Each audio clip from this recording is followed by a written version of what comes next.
Hope you're doing well. Uh, we're in the beautiful fall of the year. Kind of fun to see the leaves, the different colors, the red, the orange, the yellow. Not so exciting to be getting up the leaves, but other than that, it's amazing.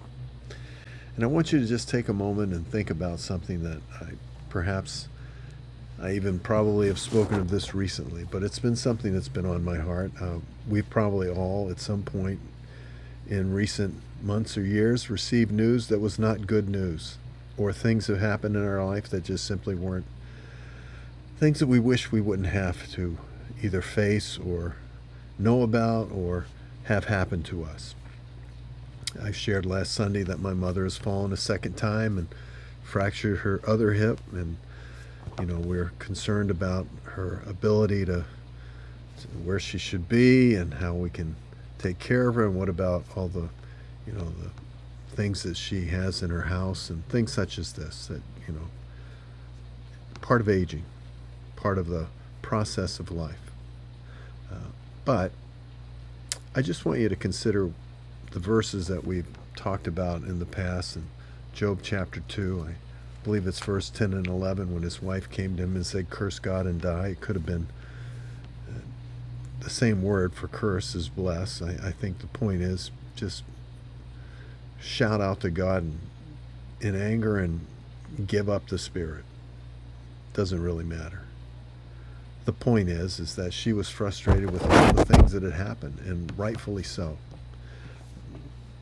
I don't know of any person on this earth that would lose their children, lose their possessions, see their husband suffering, literally sitting in just a pile of dust and rubbing it on his body because of the sores that he was literally covered in boils.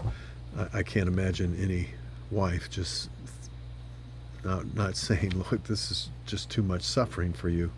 Give up." But Job had a very interesting answer. He said, "Shall we receive from God the good and not," and literally the word in the Hebrew is evil. It's not just, those things that are bad, but evil from the hand of God. And with all these things, it said, he did not release or give up his hold on his integrity.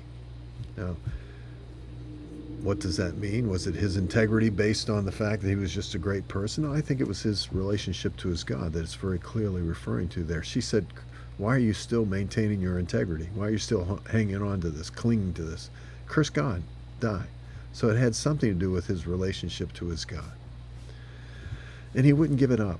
And he didn't sin against God with his mouth.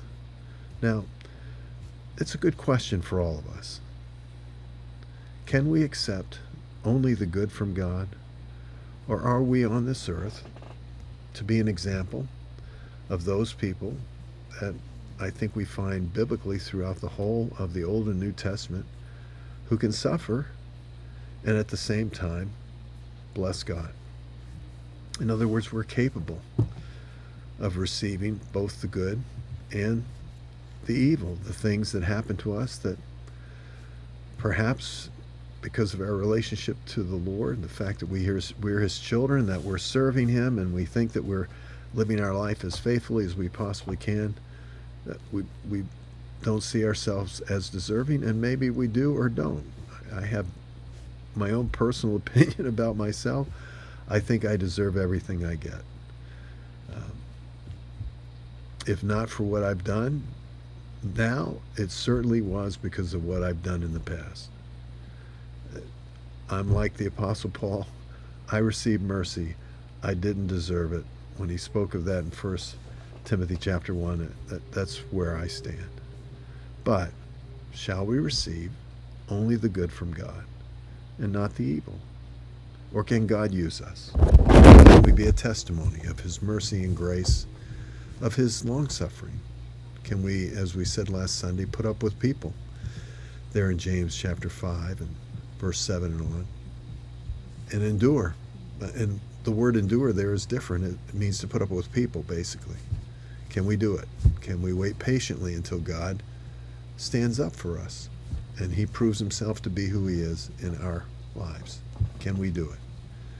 That's the question that we all have to live out. And truthfully, I think one of the most important lessons we can teach those that we love around us is that we're that person. That yes, we can have these things happen in our life. Many we can't talk about. Many we can't share with another person. Many that are just too personal or private. And yet, God knows, and we endure through these things. And it's a testimony. It's a testimony to those that are close to us. It's a testimony to those who understand the circumstances of our life around us. It's a testimony. It's a testimony of the blessedness of God in our life, that we're the poor in spirit, we're those who mourn, we're those who are persecuted or spoken of wrongly for the sake of Christ, and yet we're blessed. Till next time, friends, be blessed.